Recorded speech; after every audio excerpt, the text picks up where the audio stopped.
Fan Zhang, the chief of the ADB Rural Development and Food Security Thematic Group. Concurrently, I also serve as the OIC for the chief of the Environmental Thematic Group. Again, I want to say sorry for some of the colleagues here. My Director General, Brura Krasko, who was the instrumental driver for this important session, but just because he need to attend the very urgent board meeting this afternoon, he cannot join us in person. But he just asked me to share his deep appreciations to speaker, panelists, and also one of the participants.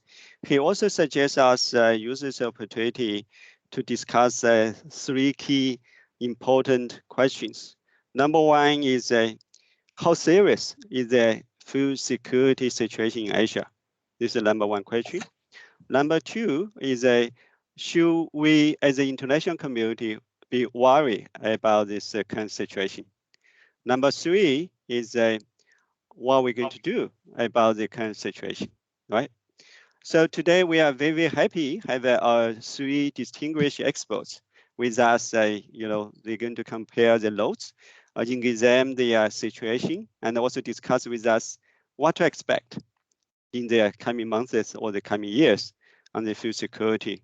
Of course, there they are. The first one is our Sinking Fan, our keynote speaker, who is also chair professor and dean of Academy of the Global Food Economics and Policy, China Agricultural University, based in Beijing. But Sinking is also the board member for CGI and also the former director general for International Food Policy Research Center in Washington, D.C. Let's welcome Sinking. And the second, our guest speaker is Tim Batten. Tim is also the champion on the food security. He is a research director on emerging risks and also director for the Environment and Society program of the Royal Institute of the International Affairs. And also, he is also a key director for the Chatham House. Today, he's going to serve as a discuss it. And of course, we have our friend, Ethan Webb. She joined us a few weeks ago, Deputy Director General, World Food Program, Asia and the Pacific. Also going to join us as a discusser today. So now let me invite Sinking to deliver a leading presentation. And then I will ask Tim and also Ethan to supplement from their different perspective. Sinking, floor is yours. Sinking?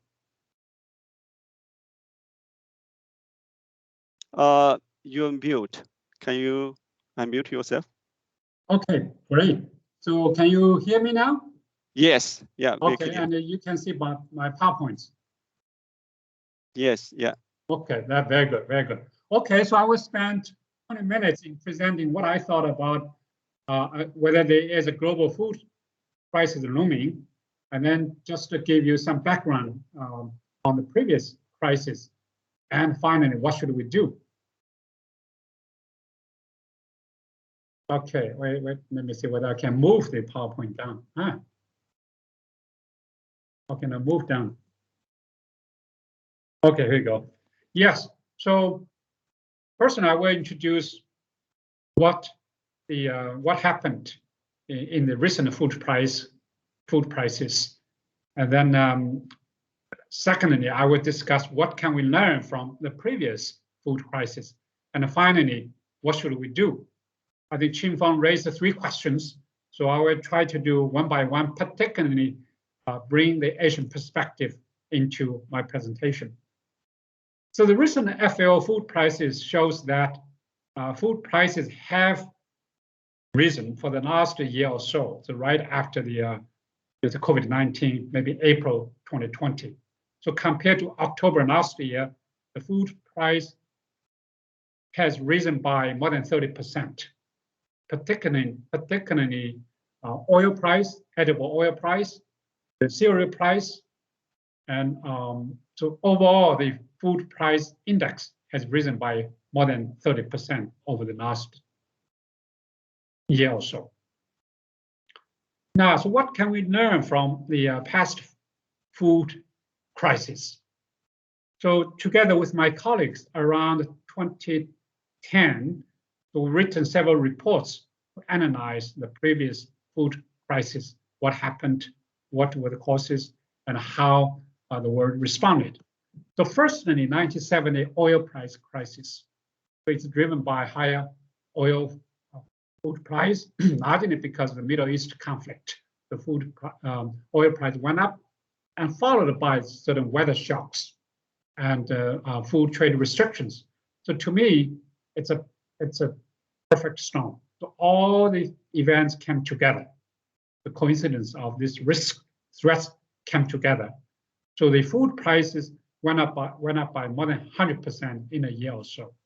Obviously, millions of people suffered from that food price crisis. So we call it a perfect storm in the early 1970s. By the way, IPRI, International Food Policy Risk Institute, was created largely because of that.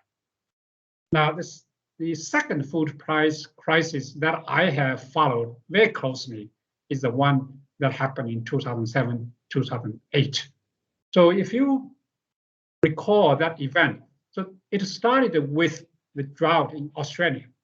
The wheat production was affected, and followed by drought and the wheat production reduction in Argentina, probably around 2007. Then, because substitution, in fact, maize price began to rise. Just at the same time, oil price began to rise from $30 per barrel to almost $100, and then on to $150 per barrel at the peak. So the oil price was a driver. As you know, when the oil price was over, and it's $70 per barrel, then the biofuel production will become profitable. So in 2007, 2008, large proportion of maize or corn in the United States was used for biofuel production. So maize price went up, partly because of the wheat price went up, partly or probably largely because of the biofuel production driven by high oil price. The rice actually was a very interesting story, rice. In fact, around 2007, 2008, in Asia, we had a record of rice production. So we had plenty of rice.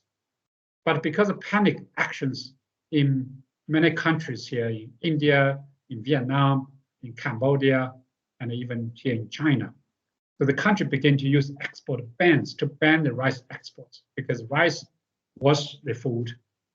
Rice was the food security. Rice was also the politics. So many countries in the region began to restrict rice export.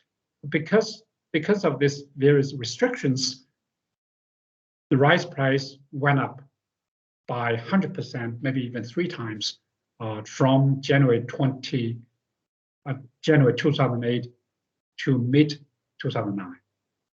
So from $300 per barrel per ton to $900, in some cases even $1,000 per ton, just in 6 months, definitely within a year. But that was because of the panic behavior, not because of supply demand, not because of lack of rice. And so the perfect storm formed in 2007, 2008.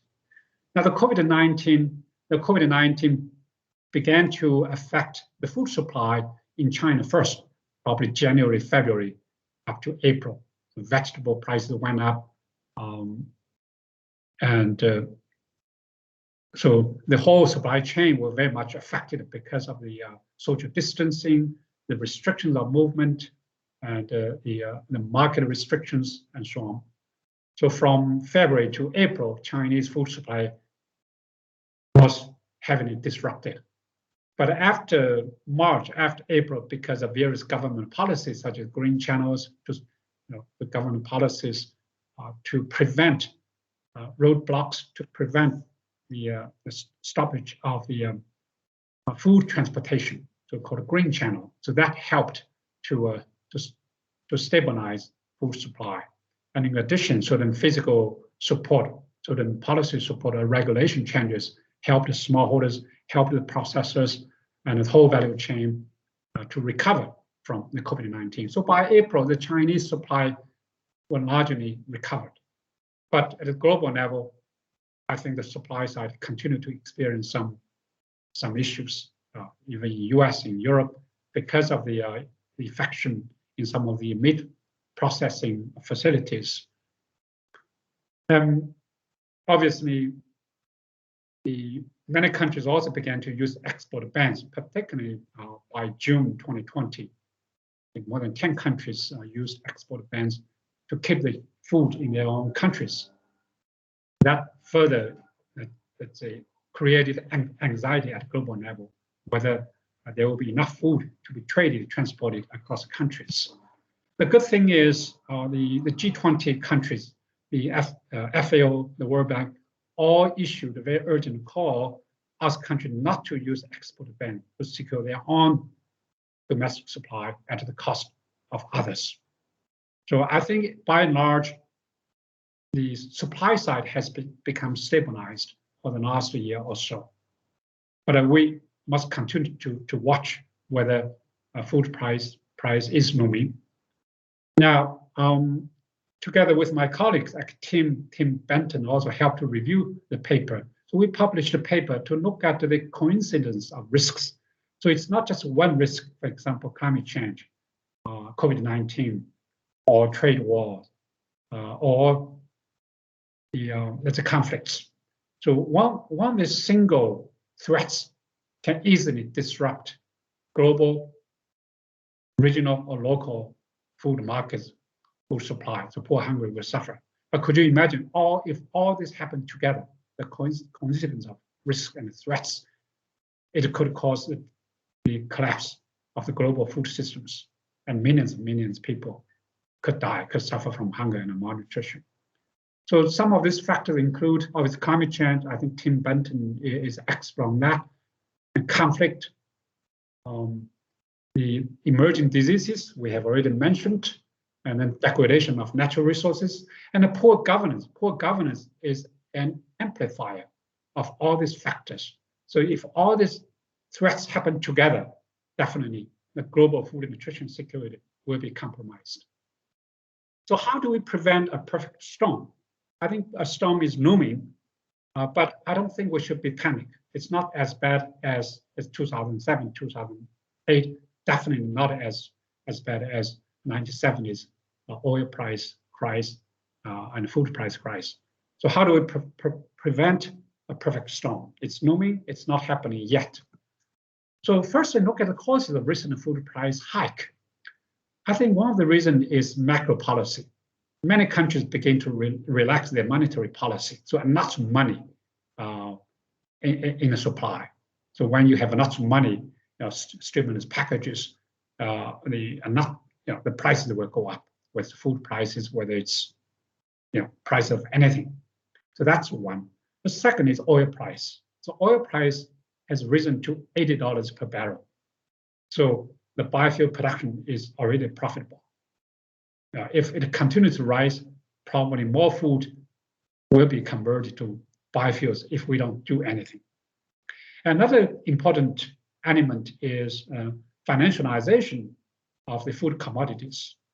In 2007, 2008, we have observed that although the evidence was not strong, but we have to keep watching whether food commodities can be speculated or can be used as a financial products. Obviously, extreme weather. We have seen droughts, floods, hurricanes, and cold and heat waves in many parts of the world. So if the extreme weather events continue to happen, that will affect the food supply in some of the major food producing countries. And COVID-19, obviously. I think the supply side, by and large, has been stabilized, although we have to continue to watch to make sure that will continue. But the demand side is an issue. So the crisis has shifted from the supply side to demand side, partly because lost income, lost jobs, because of slow down economy. So we got to watch for that. Now, how do we respond?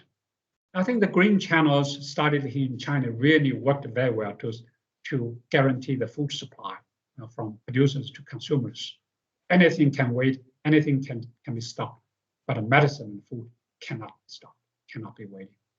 Green channels must continue to work. Then smallholders, small traders, and SMEs need special support. So they play a very important role in the whole value chain, supply chain.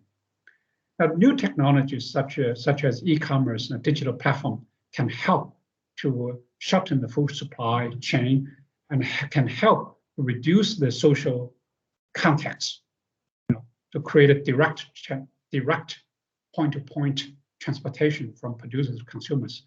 Again, the experience in China was very useful. We have observed that. Then obviously, social protection. It's poor, it's hungry people who will suffer more from higher food prices. So protect poor consumers, particularly women, children, and elderly through income transfer, through direct food aid, so they have access to nutritious and healthy foods. And trade must remain open. Particularly, the trade restrictions must be lifted or must not be implemented, must not be planned for the future. This is so critical to avoid panic behavior. And even domestically, the government should not encourage consumers to store foods in their families. I think we have heard that in China, Ministry of Commerce encouraged consumers to store food in their home. Then I said, no, don't do that. Stop doing that. If you do that, normally consumers store food for 1 week. Could you imagine if they increase that to 1 month? Then you won't have enough food in the market, in the value chain, in the supply chain. And reform global governance. We've got to work together. G20, WTO, or WHO, FAO, all these have to work together to make sure that we have a global mechanism to make sure the global food system remain, resilient, remain, well coordinated to avoid certain panic behavior by individual countries. So now in the long term, I think Tim has worked that for a long time, Tim Benton. In the long term, what sort of food system we would like to have? Obviously, we will all experience short-term shocks, such as COVID-19, oil price hikes, and so on. But in longer run, we must make sure that our future food system will be productive, will produce healthy, nutritious foods, will be sustainable by using less water, less land, reduce carbon emissions, and will be inclusive. Smallholders, farmers, women, youth, vulnerable population, low-income population must benefit or must be protected when we transform our food systems. And resilient. The climate will continue to change. And the COP26 has already illustrated that. So we must make sure that we build a future resilient system. So in longer run, our food systems can provide healthy, nutritious foods for everybody in the world, and make sure that we provide our food sustainably. Okay, I will end here. Thank you, Qingfeng. Thank you so much, Senggen. Very comprehensive presentation, and also you did set the good thing for this session very nicely. Again, for our community, most of our colleagues from my rural development, food security community, I think if you have any questions, observations, suggestions on food security, and also how to build up a resilient food system, just drop your observation in the chat box. And the colleague from the SDCC, they will collect these questions, observations, share with Senggen and team, and also Ethan. So now let me turn to our first discussion. Tim, you've been working on food security for many years. Following the Senggen's presentation, where you kindly share your observations on the current situation of the food insecurity in Asia.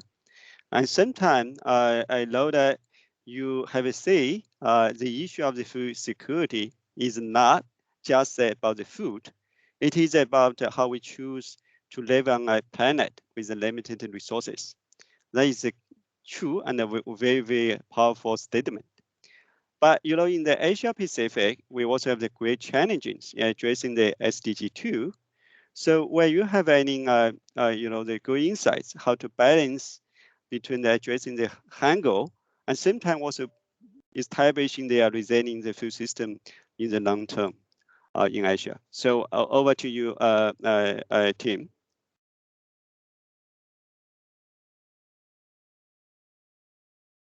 You need to unmute yourself.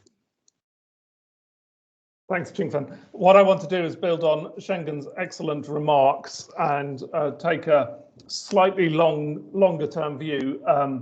But I've just put in the chat 3 reports that we published this year about the way that the sorts of hazards that might propagate through the food system could propagate the food system and how they might lead to local disruptions. So it might be worth, if people are interested, following those links. Can somebody, Lini, I think you need to mute yourself. Go ahead, Tim. Thank you. So as we know, climate impacts and environmental impacts are growing. And as Schengen has just pointed out, they interact with geopolitics and geoeconomics. And the potential for food system disruption on a global basis is huge and growing. Every country is globally embedded, and as Schengen also pointed out, every country's food system relies on inputs or is connected to markets that are internationally prevalent, and so local food prices and availability can depend very much on things that happen a very long way away. And of course, our global embeddedness and increasing reliance on long supply chains, often just in time, increases fragility overall. I would say that the properties that build resilience in the food system, diversity, functional redundancy, decentralization, and flexibility, have typically all been stripped out over the last decades in the name of efficiency. And so there is inherently a problem that we have designed a system and built in fragility just at the time when environmental hazards and climate hazards are increasing. The potential for cascading risk to local food security is often overlooked relative to the direct risks of storms and droughts and interruptions to local agricultural supply, but it is very tangible, and it is perhaps the biggest risk that countries face.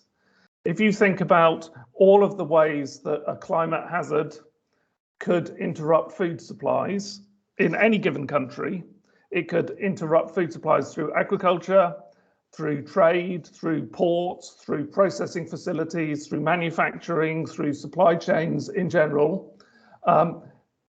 If you can think of 1,000 different ways that a global food price spike could be caused by climate change hazards or environmental hazards, and each one of those events might be 1 in 1,000, a black swan event we would call it. If you take 1,000 black swans at 1 in 1,000, that suggests that in any given time period, there is a significant risk to our local food supplies because something will happen, almost certainly, although we won't necessarily be able to predict what exactly it is. And as Schengen has already pointed out, the risks, the perception of risks, and the way that a hazard from climate change leads to market behavior or policy behavior that makes things worse or interacts with other conditions like trade disruptions caused by trade wars is very, very large. So I'll just start off by saying building resilience is not about building locally resilient agriculture, but it's about building resilient food systems. And there is a very real trade-off between resilience and price. The 4 challenges that we face on a global basis looking into the long term are climate change, biodiversity loss, pollution, and human health and well-being. And they are all interlinked through our use of land for agriculture to support our food systems. Both the amount of land we use and the way we use it and indeed what we produce and its impact on nutrition and health. Food systems in general are the foremost climate change inducing, the biggest polluting, the greatest cause of biodiversity loss of any area of our economies. And at the same time, food insecurity remains a reality for many, both in low and middle income countries, but also in rich countries. And furthermore, poor diets globally underpin increasingly global ill health through inadequate nutrition or oversupply of calories and inadequate supply of nutrition.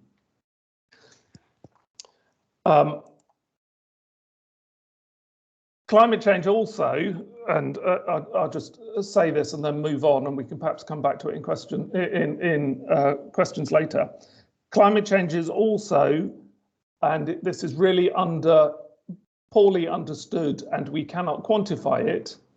Climate change and land use change together cause ecological disruption, which I call ecological rewiring. So they force animals to live in different places and mix in different ways with host pathogens and so on.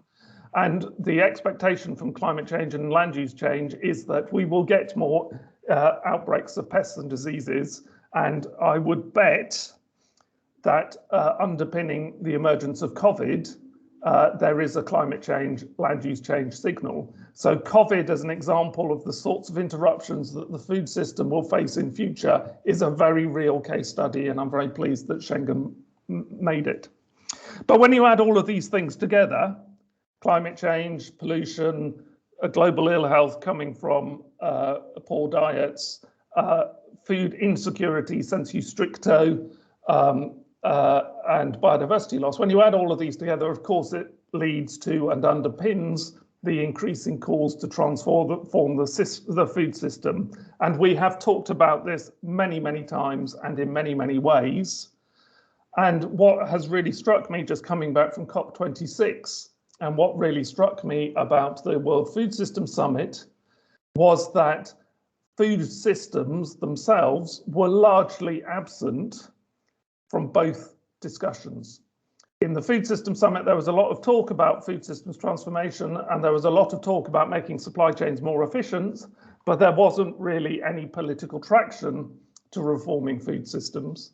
And COP26 was absolutely notable by the absence of discussion about food. There was quite a lot of discussion about agriculture, which under the climate change discussions was largely viewed as an industrial sector, supporting models of economic growth, which are built on consumption growth and demand growth. In COP26, the job of agriculture was seen to be to supply market demands as profitably as they could be.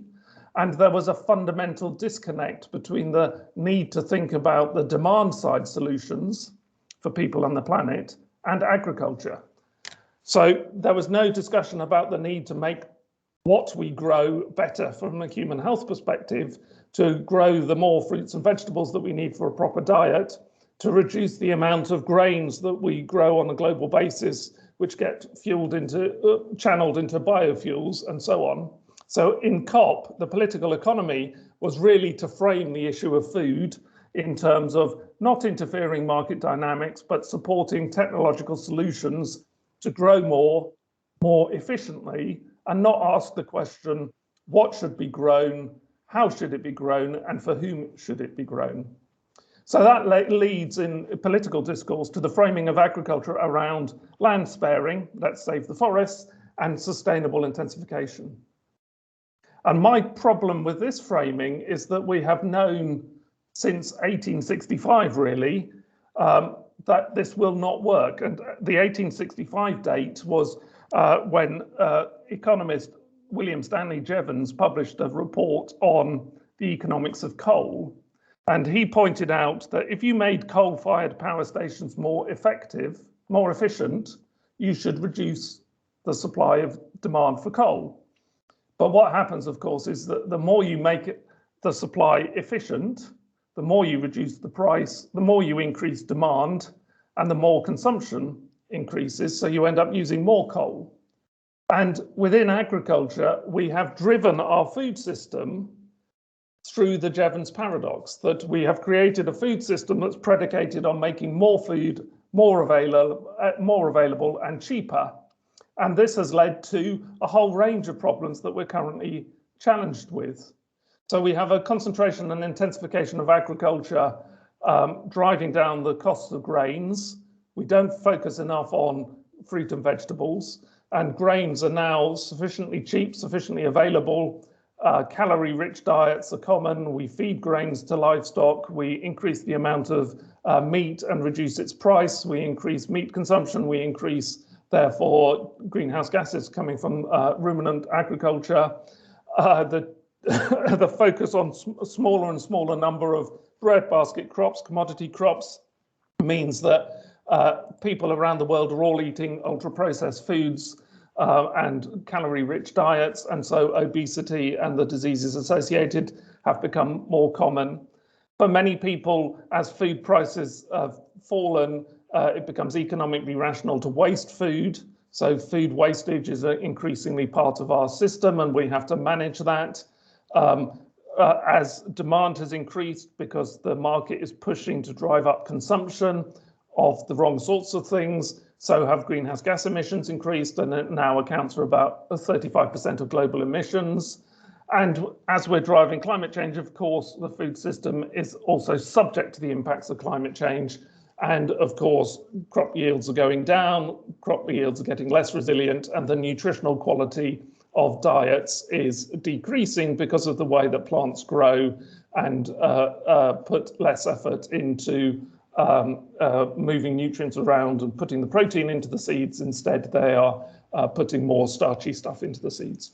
So just wrapping it up, I think there is a key question for us collectively in what do we mean by food security?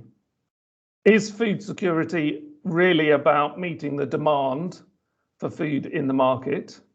Or is it about ensuring that people have access to diets sufficient for good health, sustainably produced at all times? Can we produce food in a resilient way, even if that means that we have less food around, but we distribute it better? There are indeed many, many hungry people in Asia, and the fragility of the food system in Asia is very large. But there are also increasingly many people in Asia who have access to very calorie-rich diets, but poor nutrition, and suffer from obesity and the diseases associated, thinking, Malaysia, Indonesia, and so on. How can we change what we grow to make our diets better, rather than only think about growing more of what we're already growing? Getting the incentives right to reshape our food system, for example, changing subsidies, investing research in orphan crops and fruits and vegetables, getting the incentives right within markets and food infrastructure, food environments, changing food cultures, etc., won't necessarily increase household food prices. For example, on a global basis, we underproduce fruit and vegetables by about 2/3 and produce 50% too many grains that were over and above what we would need nutritionally. Modelling done by the global panel, of which Schenken is part, suggests that by investing in producing the right things in the right amounts, a healthy diet could become more affordable relative to today's default unhealthy calorie-rich diet. And it would also reduce the environmental and healthcare harms, saving further money that could be invested in social safety nets. Thus, getting it right, getting the food system right, could significantly improve food security, food system resilience, the environment, and therefore wider societal well-being. And I think I'll leave that there. Thank you. Thank you so much. Actually, you raised a very relevant question about how we distinguish the definition of the food security and also the resilience food system. That is also the question set to all of us in this room, since all of us are working on this area. Let me know I turn there to our second discussion, Essen. You have been working with the World Food Program over 20 years. You are also closely monitoring the risk of the food insecurity very carefully. And you are also championing to use the 3 key factors as the Schengen also team discussed, the climate change, economic disruption, these economic factors, and also political conflict to examine the risk of the food insecurity. And of course, you also champion to watch what's happening with Afghanistan and Myanmar and those key countries right with the conflicts. Right now, we're talking about the food security, resilience food system. Your, of course, approach adopting the WFP being well received in the Asia Pacific already. My question to you is that compared to 2010 food crisis, what's the difference have you seen, and what should we prepare for it? Understand that, of course, thinking already pick up some of the the areas, the issues associated with this question. But again, your insights will be greatly appreciated. Ethan, over to you. Thank you so much, Xinfeng. It's quite nerve-wracking to be speaking in front of experts like the 2 professors and yourself. So I'm a little bit humble. I also feel like I've been taken back 10 years because in 2011, I joined the UN Secretary General's high-level task force on food prices, then I think, or food security. And my boss was David Nabarro, who was variously responsible for pandemics, food prices, and then agriculture and climate as part of the climate summit. And so I feel like I've gone around in a bit of a circle, an unfortunate circle, if you like, although I don't think any of us really ever thought that the pandemic would be quite this broad and this wide-reaching. From the World Food Programme's point of view, your 3 questions are really interesting. So the first one is how serious is the food security situation? And the answer to that is, I think it depends where you live at the moment. Clearly, if you live in Afghanistan or in Myanmar, the food security situation is verging on catastrophic for Afghanistan and extremely serious if you take Myanmar. If you look at the region as a whole, for 2021, we were aiming to assist about 21 million people for this year. Next year, I think we're going to be looking at close to double that number of people requiring our assistance. Most of them in Afghanistan, but we are extremely worried also about the fact that the situation in Myanmar is not showing any sign of improving. And then looking at the impact of higher food prices on some other countries in the region. So it's not a big, certainly not crisis there yet, but very good that we're already having the conversation about places like Kyrgyz Republic, Philippines, Sri Lanka, Tajikistan, and Timor. Those are the ones that the food price rises are worrying because they are also expected to continue to suffer from some of those other sort of perfect storm factors that both Schengen and Tim mentioned. So climate is also a problem because we expect a continuation of La Nina conditions. We're also seeing economic recovery being slowed, particularly due to COVID.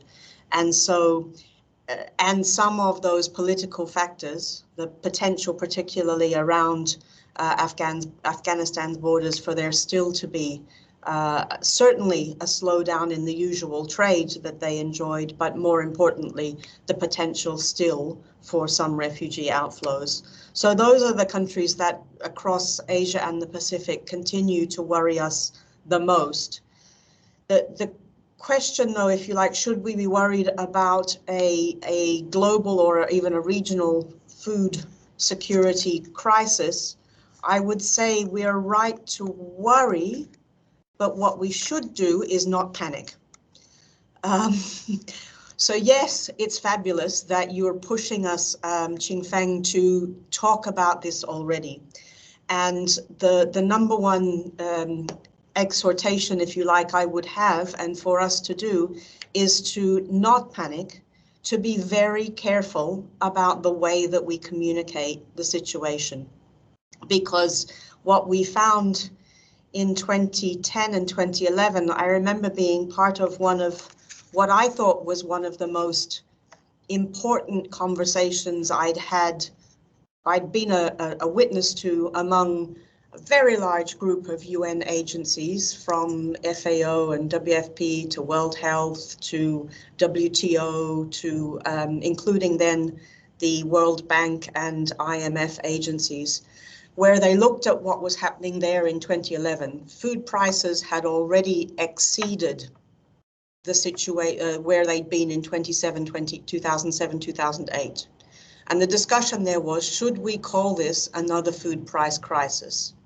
And the decision taken was no, that the situation had important differences to 2007, 2008, and that the UN coming out very publicly and calling this another food price crisis may have in fact made it worse. And so the communications issues that Schengen alluded to in China with the Ministry of Commerce urging people to stockpile becomes even more important. So how we couch the discussion about this is really, really critical, I think. At the time, the UN, surprisingly to me, I'm speaking a little bit out of turn here, but surprisingly held firm. Because there were some elements of it that would have benefited if the big crisis had been declared. We are certainly, as an agency that deals with the people where food systems have failed, in a position where we will be shouting about the fact that the situation is worse than it's been in a very long time. But calling this a world food crisis and having that then lead to countries start implementing some of those beggar thy neighbor policies by blocking exports would be really, really unfortunate. So my first observation, if you like, is what the difference is that we know better. We know better. It's not been such a long time. Back in 2007, 2008, it had been 30 years since the last food price crisis, and people had forgotten a little bit what that meant. So we know better. We have better information than ever before on availability of food, on demand for food, and on what the implications of doing the wrong thing are. We also have better social protection systems, even though in this part of the world they're not as mature as they should have been, and COVID has certainly tested them, but the ability to reach people with assistance before it's already too late is very strong. And so I think that gives me hope. What gives me pause for concern, though, is that household resilience and the fiscal space to increase spending for people who are going to struggle is quite thin. And that's where I think ADB, Qingfeng, has a really critical role to play here in this, because the humanitarian system is already very stretched. Government budgets are already very stretched. And if the situation does play out in a larger number of countries, then it's going to be quite difficult to look at how to bolster social protection and anticipatory action. Because I think we're at the point where there are very few households who can easily absorb another shock. It's been a number of years now where many of them have been feeling either multiple effects from climate, from economics, from pandemic, and from political and economic impacts. So if there is another one, then many of them will be very close to breaking.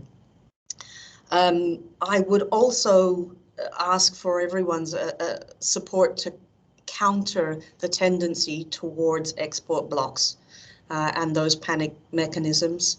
I think that at worst, we should always have those green channels that you described at minimum for humanitarian food distribution as well, because we found ourselves in 2007, 2008, even unable to buy food for refugees or for the poorest countries that were unable to access the markets. Now, there has been, I think, an agreement at WTO to try and protect that, sponsored initially by Singapore, but that's going to be very, very sorely tested. And the last thing, I think it would be really helpful, particularly to have the view of experts like yourselves, is whether or not it makes sense to subsidize consumption or production. Now, the answer to that may be different in each location and for each commodity, but Tim pointed out very well that there's an uneven allocation of food or agricultural production subsidies against whether or not they are the right commodities, but also whether or not it's more powerful to give that subsidy to a consumer than to a producer. So that's a hugely political debate, as I've watched play out in Indonesia and in other places. But now is the time to have that information refreshed and studied, because that will be the tendency. The tendency will be to step in and subsidize producers rather than necessarily thinking automatically to subsidize consumption. I would leave it at that if I could. I'm happy to talk in more detail about the places where the situation has completely gone beyond control, but I think it would be more interesting to hear questions. Yeah, thank you so much. I think, of course, I think a lot of questions, observation will come from the floor to reach out to you. But before I turn into open floor, you also mentioned about the law ADB comply. Actually, originally we want to have this director general from the private sector operations department, Susan, to come. I also share his thoughts. Actually, because one of the issues, associated with the addressing the food supply chain disruption, provide the working capital to the small SMEs, even the sort of a social protection program you just mentioned about it. One of them was more or less associated with the PSOD. Now, since the DG right also with the board member, so I will ask his colleague John, our senior investment official from the private sector operation department, to share his observations. Actually, in the last 2 years, particularly after the pandemic, his department has provided very important responses to address emerging food security issues. Of course, like what I just said, including provide the working capital to those affected food-related SMEs, and also using a trade financing program to address the food supply chain disruptions. And then of course, I also want to take this opportunity to introduce John. John has been working with the PSOD for over close to 5 years. And prior to IDB, he worked with Maxim as a management consultant. And also with USN, he worked with the World Food Program in Cambodia as a food security analyst. So John, floor is yours. Probably you can respond to a number of the questions from the USN already. John. Thank you. Thank you very much, Qingfeng, and thank you to the distinguished guests for the very interesting and engaging speeches and presentations. I would very much be interested in hearing the responses and questions from the floor and further engaging with our guests. So I'll keep my intervention very short and just provide some views from the private sector side of ADB. And within the private sector group, I sit in the agribusiness investment team, where we work with private companies engaging in the food sector in Asia. And I know the previous guests have touched upon the private sector, and just picking up where Qingfeng just mentioned. So just 3 key points coming from the private sector's perspective and ADB's response through the private sector. So one is just very quick but important liquidity support projects that we've been doing to support agribusinesses. Second is around trade finance, and then third view would be more of a longer term. How do we go from here when we think about resilient food systems? So higher level. So on COVID-19, we would call them indirect COVID response projects in ADB. Obviously, our focus is on supporting smallholder farmers because they are a key component of the ecosystem, the food ecosystem in Asia. But clearly, agribusinesses and companies and SMEs have a role to play in making sure that trade flows continue, that farmers, the productions are sold and produced, processed and sold, and so on and so forth. And we found amongst our clients and also in the market that agribusinesses have faced a lot of liquidity challenges because of COVID, because of multiple reasons. But one, demand has shifted from higher margin to lower margin staple foods during this period and continues to be. There's additional costs that companies have incurred because of various lockdowns and difficulties with transportation. There's higher working capital costs caused by higher inventories that companies had to stock up on, longer receivable. Clients are taking longer to pay agribusinesses, and also higher advances sometimes required to pay farmers because of the difficulties that farmers are facing. So because of this, so traditionally at ADB, we don't do shorter term working capital financing. We do longer term capital expenditure type investments, but we shifted our focus a little bit starting last year to support agribusinesses and SMEs to get liquidity so that they could smoothen out the supply chain in the countries that they're operating in. And just as one concrete example, we supported a wheat processing company in Mongolia, actually the largest wheat processing company that procures about 30% of the wheat produced in Mongolia and supplies about a third of the wheat flour, the main staple in Mongolia. And last year, because of the lockdowns, a lot of the wheat that's imported from Russia and Kazakhstan were temporarily stopped or banned. I guess it was more of the export ban.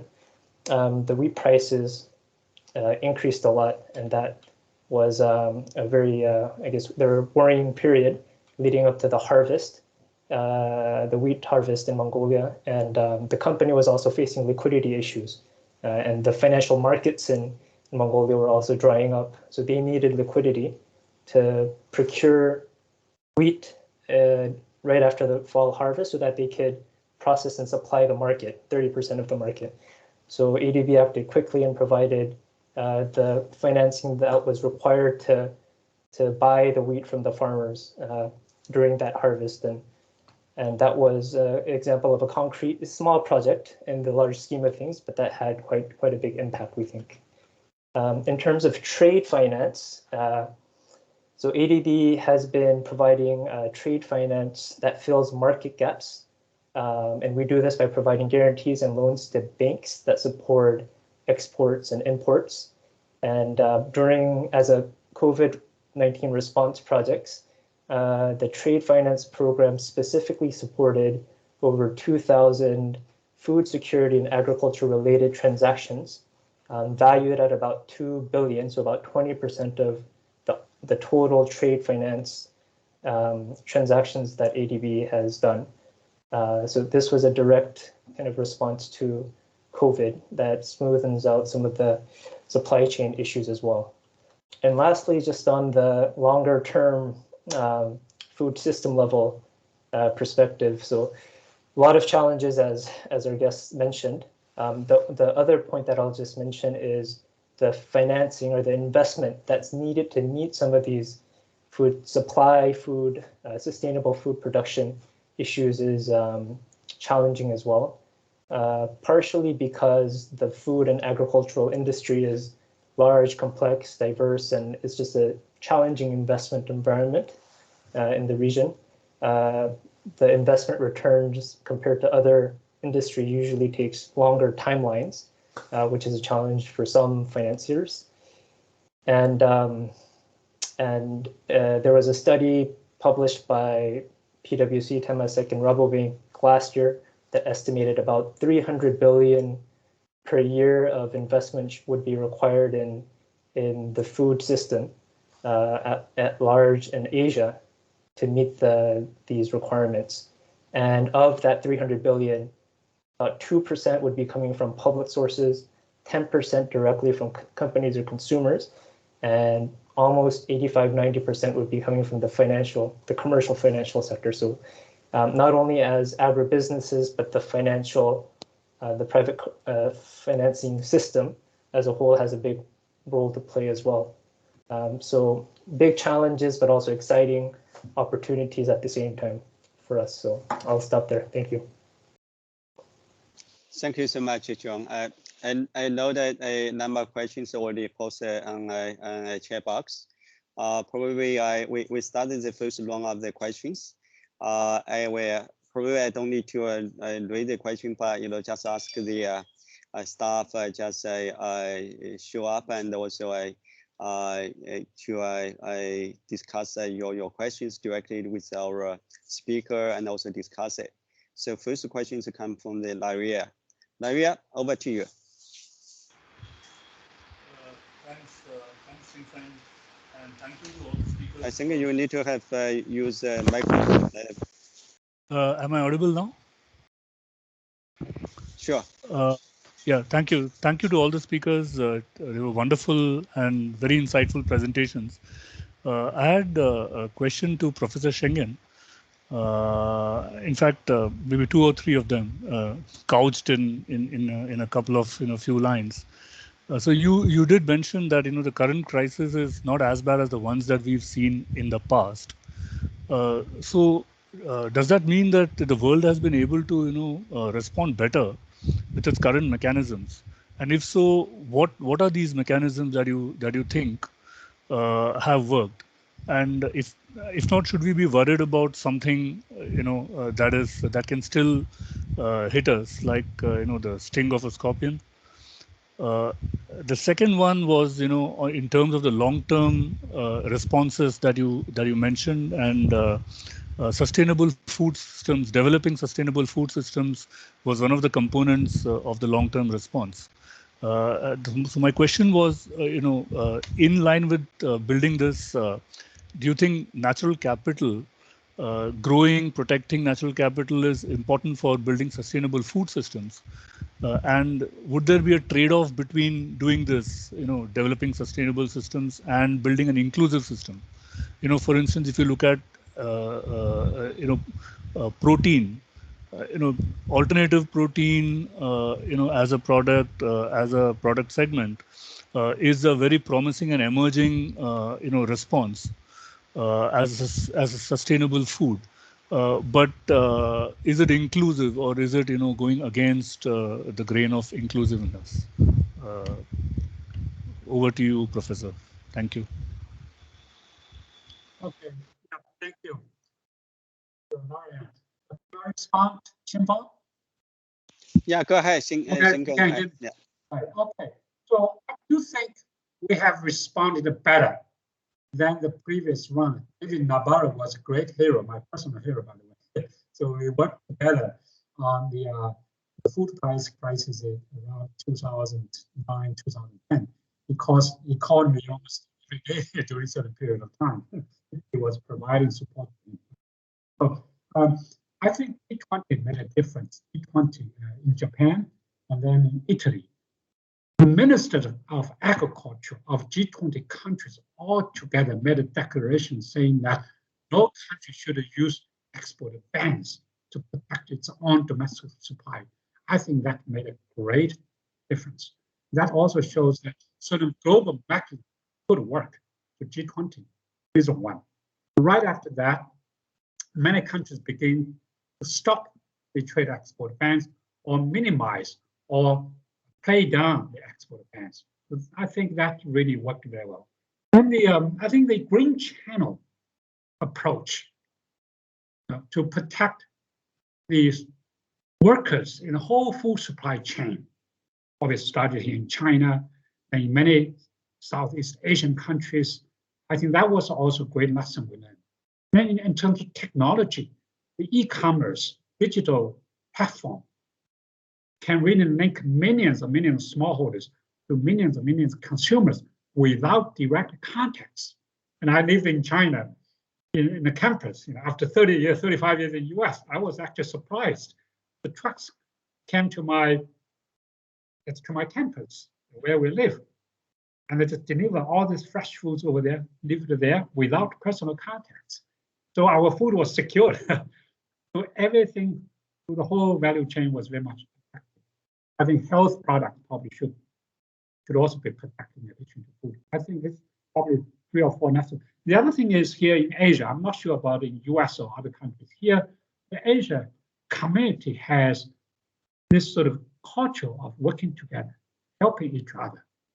That's a key element of resilience, what Tim mentioned about the whole global food system at a community level. This is in the DNA of the Asian community. We work together, help each other. So that's my answer to you. Yes, we have done better, partly because we learned from previous crises. Now, in terms of so-called trade-off between sustainability and inclusion, if we don't do anything, yes, there will be trade-off. But it really depends on us, the policymakers, decision makers, even research to propose certain options for, let's say, for vulnerable groups or for disadvantaged groups to be part of the food system. For example, smallholders. Smallholder farmers are very vulnerable. And if we don't do something, obviously they will be excluded from the food system transformation. So here in many countries, they begin to look at the so-called circular agriculture, regenerative agriculture. I think smallholders have a big role there. Smallholders must be empowered to do that. They need support. And the smallholders should also be compensated. Let's say if smallholders begin to help to sequestrate the carbon into the soil, they need to be compensated through maybe carbon market. So I don't think the trade-off is inevitable. It really depends on what we do. Now, let me also come back to the definition of food security. I very much agree food security should be defined at individual level, not on the supply side, more on the consumption side. But it has access to healthy, nutritious foods. That's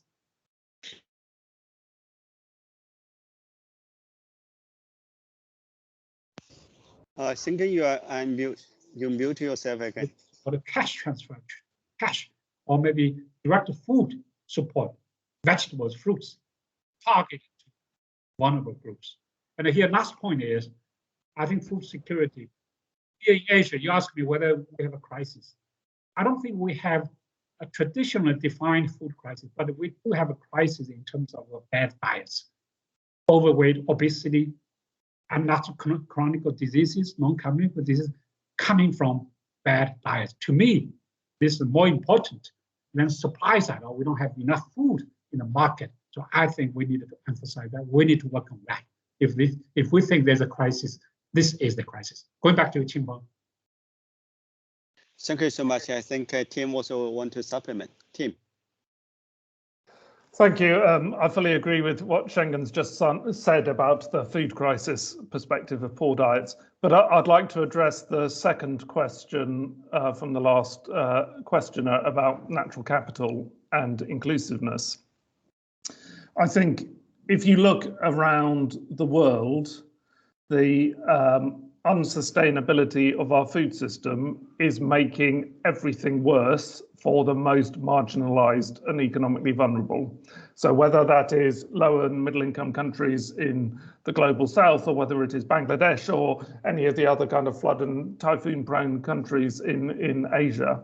And in addition, throughout much of the world, the poorest people also have access most to the shockingly bad diets of calories if they get the calories, and too many of the calories are not enough nutrition.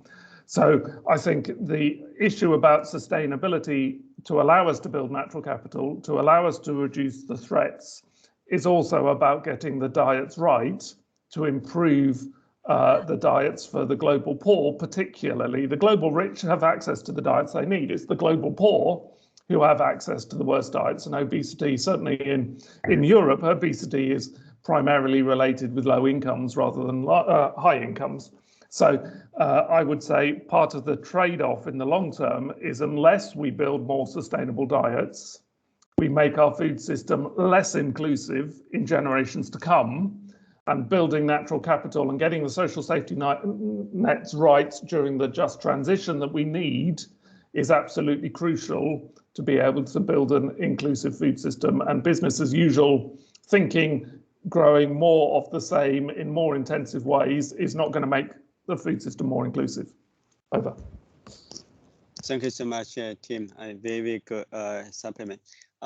Where Anthony, you want to also supplement, particularly in terms of the crisis between this one and the last one. I mean, this is like a crisis, but say we are prepared much better than last time, right? So where you want to supplement what they are thinking and the team just present, or you okay? Yeah, I mean, I would just add, I think that the other group that we almost never talk about in food systems are the casual laborers who rely on daily wages to harvest food. They're almost never compensated adequately for the work that they do, and the entire food system globally, whether you're in Italy or in another country, is really dependent on those. And they were the most heavily, or among the most heavily affected by the pandemic, and their wages still have not picked up. The other point, and I'll just touch on Nayan's question here about, whether or not countries with good buffer stocks perform better. Probably. But we still seem to be a little bit focused on the availability of food. There is food available in Afghanistan today, right? Today there are people selling apples on the streets in Afghanistan. What you have is people unable to access the food because 95% of them can't pay for it. So the availability is super important, but it is never enough to avoid a food price crisis. And the kind of tendency to look only at how much is in your silo or available on the market is a poor indicator of whether or not people are able to feed their families. I'd leave it there.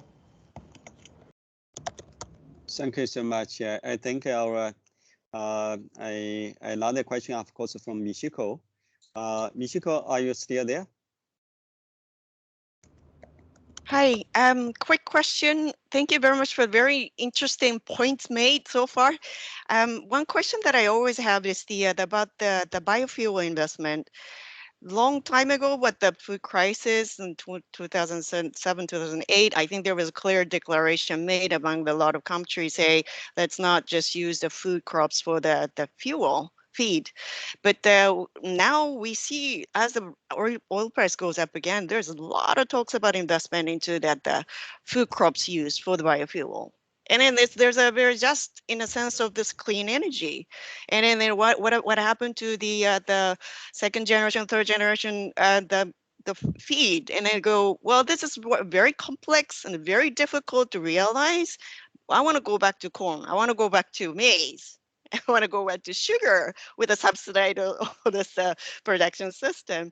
Now, there's something wrong here, but is it still just to say, can we ban this food crop used for the feed for the biofuel, or is it not that easy? Sorry, I don't know whom to address this question. Anybody who can shed light on this, that's going to be appreciated. Thank you. I think I started with the team, of course, thinking I can supplement. Tim, you go first.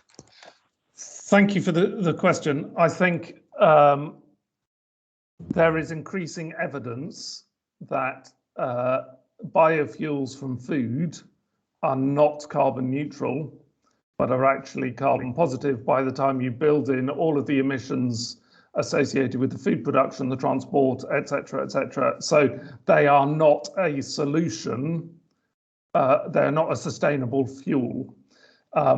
The other thing I would say is that as the energy transition happens, we can already see that new power from photovoltaics particularly and wind is far cheaper than any other form of fuel.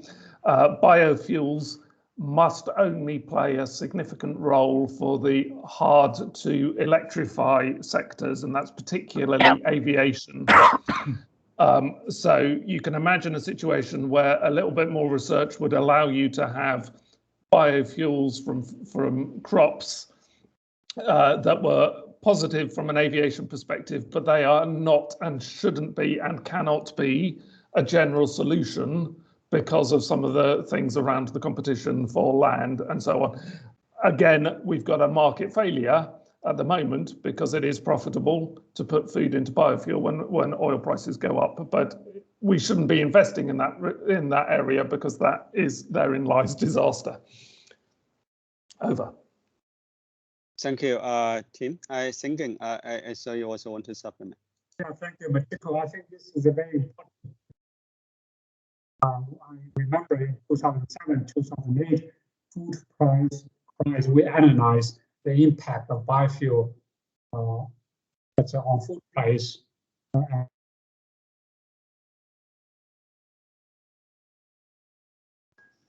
Thinking your connection is not stable.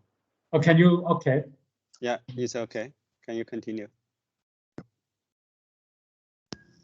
Is it better now? Yeah. Yeah. Taking the U.S. because that was a killer.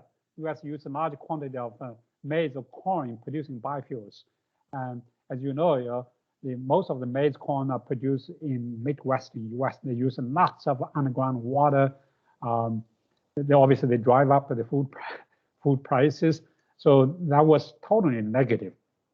Now, I very much agree with Tim that the renewable energy, alternative energy, wind, solar are much better, much cheaper with the new technology. While we think of biofuels, right? The biofuels, even the sugar cane, they use lots of water. They emit lots of carbon. They use fertilizers. So definitely, they also destroy biodiversity, by the way. So there's strong evidence to show that. But if there are some sort of marginal land or crop residuals, yes, that can do that, but definitely not the food grains. That's no brainer. We really needed to work on that. So what is the policy? Can country ban on that? That's actually a very important policy question. U.S. obviously has large facility of producing biofuels. Even China, northeast, the lots of biofuel factories were set up, partly because of the surplus corn in the storage. But now all the stored corns are gone.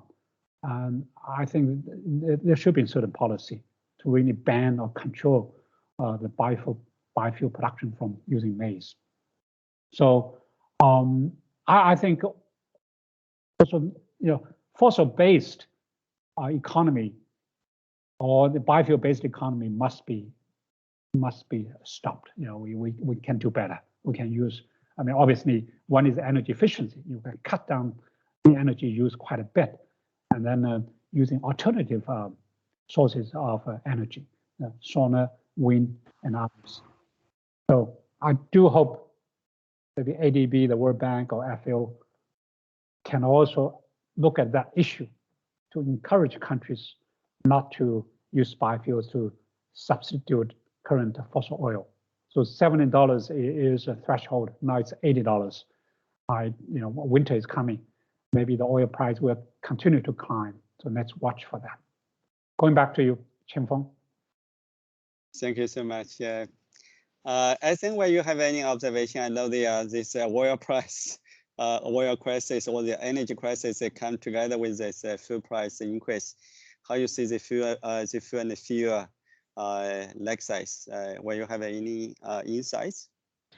I mean, strictly from World Food Programme perspective, the increase in food and fuel prices affects us in two ways. One is that there are more people who need our help, and the other is that it costs us more to get them assistance. It's a no-win situation for us.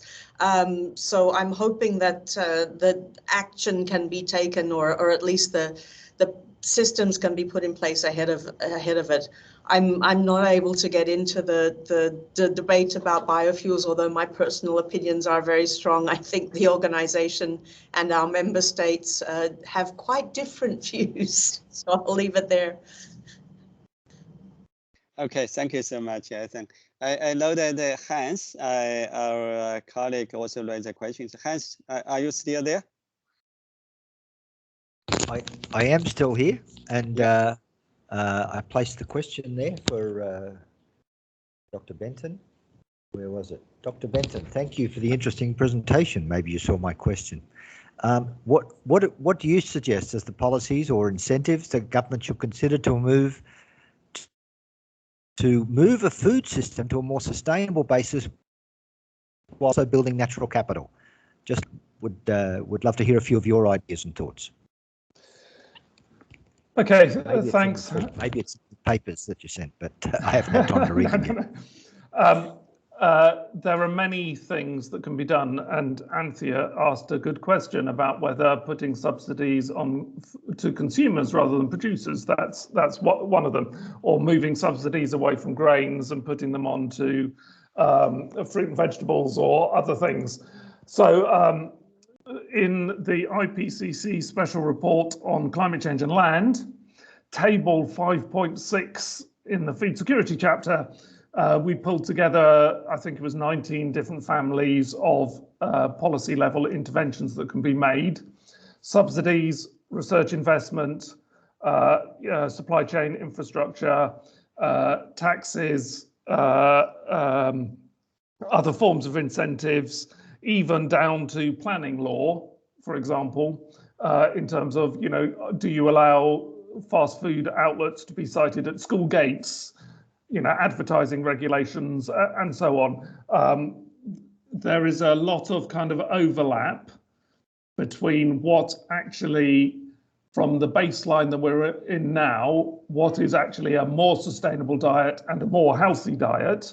So there is a lot of alignment if you're trying to encourage citizens to eat healthily, that you also encourage them to eat more sustainably.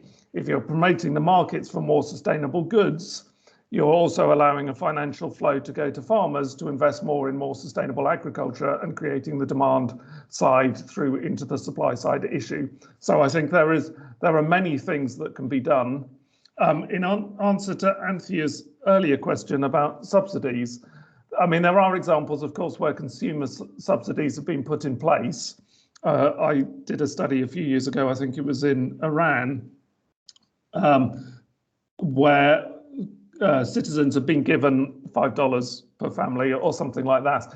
And what actually happened was that they invested that in the luxury goods, which were mainly sweets, as opposed to the healthy goods, because fundamentally the supply side of the healthy diet is very much constrained. And if you've got a family and you just want a little bit of something that you couldn't normally get, sweets or something similar.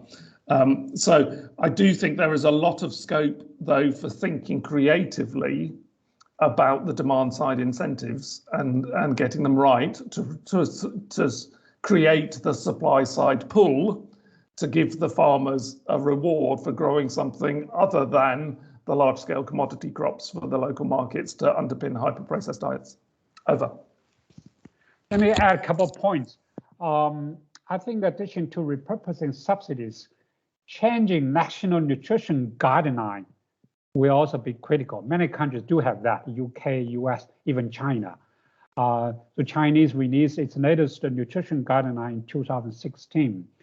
That guideline was designed for nutrition purpose, not for sustainability purpose.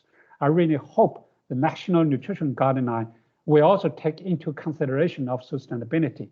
So healthy and sustainable diets. Here we need researchers to do more work to develop locally affordable, healthy, and culturally, well, obviously, nutritious, healthy diets. The people must enjoy the food. I think as a dietitian, as an economist, we all have to work together to promote local, nutritious, healthy, and sustainable, culturally acceptable diets. So huge, huge opportunity there. We can cut down carbon emission. We can improve health quite a bit. So we have done some sort of preliminary study. We really need to do more on that. So that's the National Nutrition Guideline.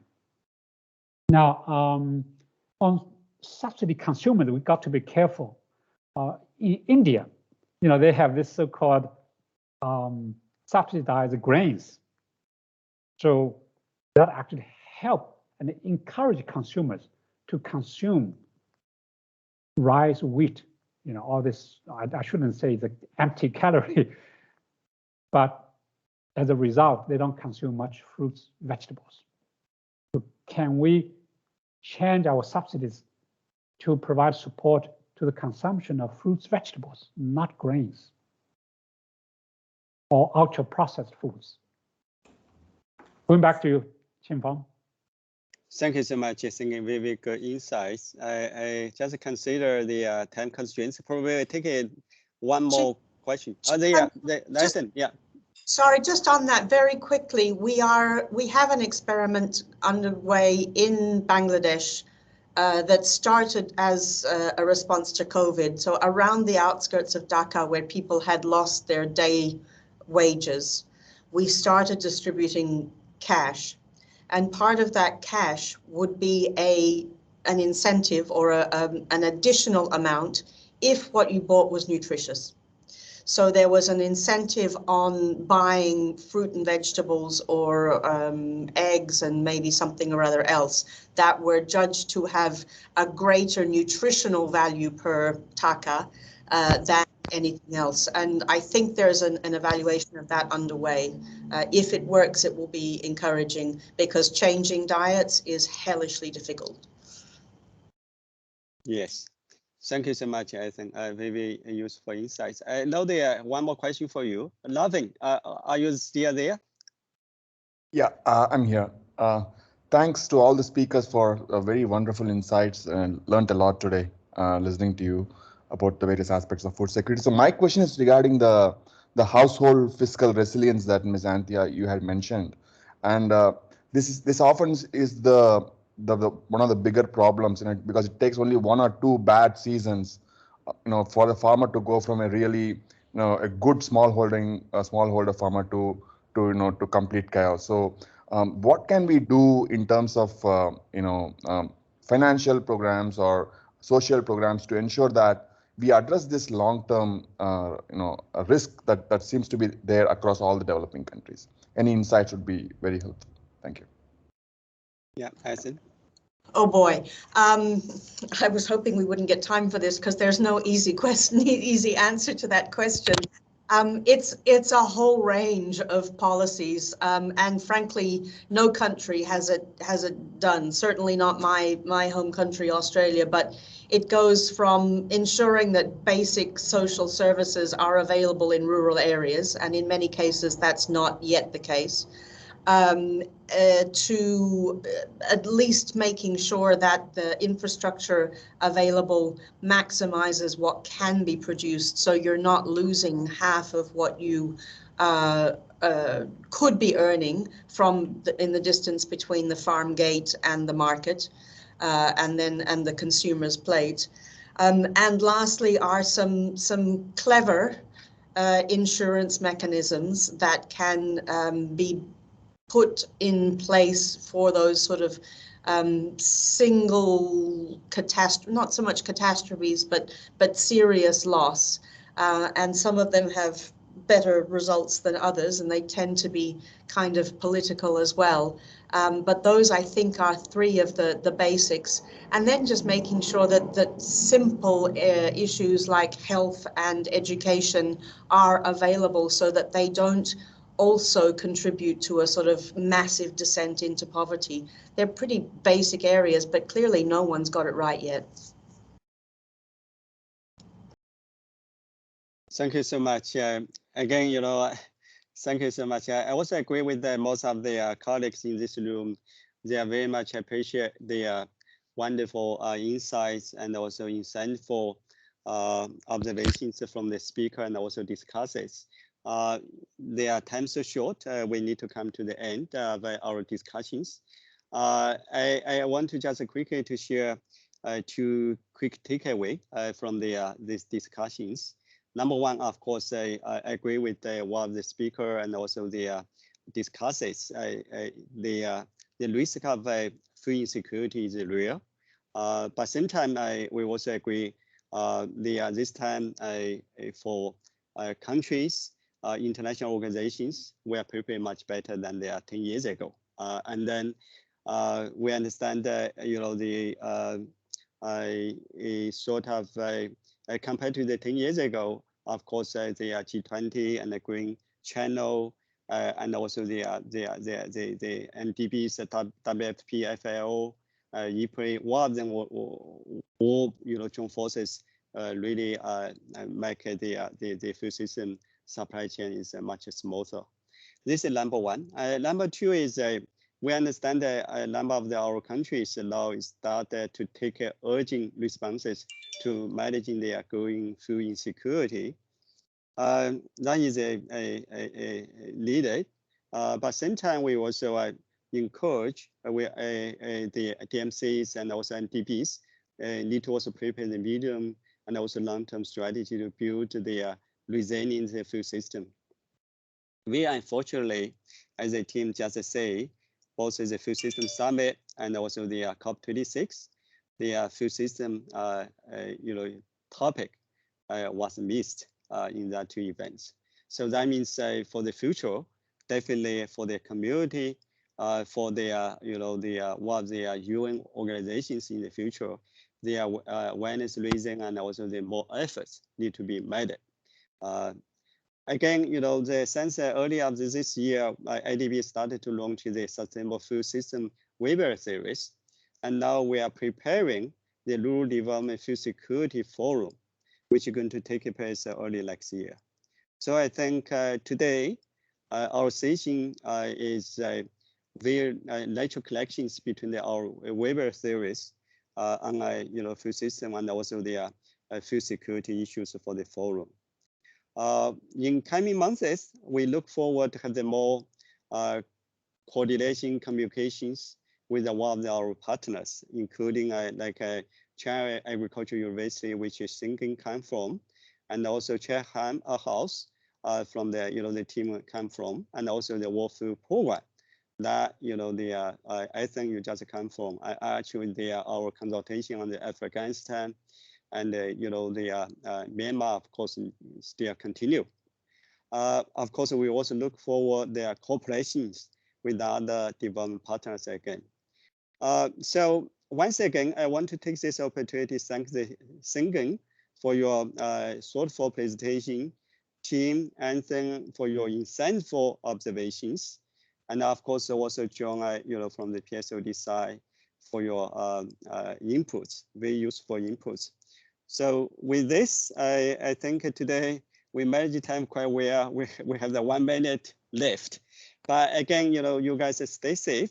I just want to say, this is not the end of our discussions. Probably kick off our long-term discussion on the food security and also the food system for future.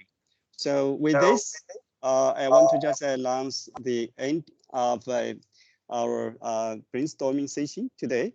We will keep you informed of our upcoming discussions and invite one of you guys come back to debate on this important topic. Thank you so much. Bye-bye. Thank you. Goodbye, everybody.